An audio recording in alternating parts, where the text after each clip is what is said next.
About 14 years ago, I was involved in an accident. Ended up at Midland Rehab. I was in a coma for about a week. And when I woke up, I was in a halo. And I was paralyzed. I couldn't move my legs. I couldn't move my left arm. In my right arm, I could move some, and a tiny bit of my fingers. So I looked around, and I said, I'm not going to live anymore. That's it. I've got to find a way to die. My husband, but I've dealt with other things that were very bad too. Frank's sickness for 25 years was something to deal with all the time. I took care of him 25 years. Yeah. Exactly. From the time it started until he died, it was 25 years.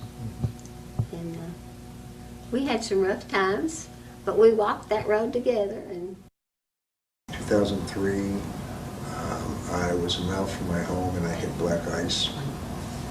And I slid off the road and hit a tree, broke my neck.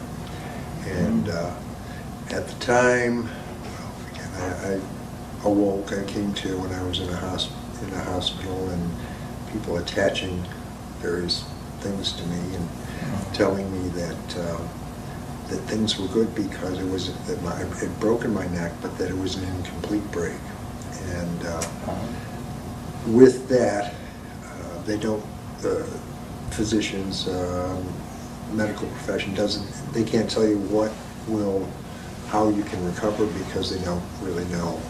It was some years at rehab, and then of course from rehab going to nursing homes and then assisted care living facilities, and then and that's pretty much that was supposed to be the end of the line. The rest of my life in an assisted living facility. My daughter brings, she was trying to get me motivated and try to get me out of my depression.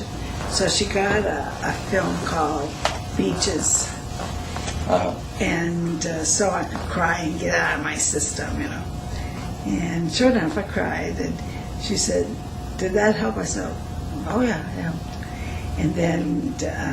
And then first thing I know, she comes back.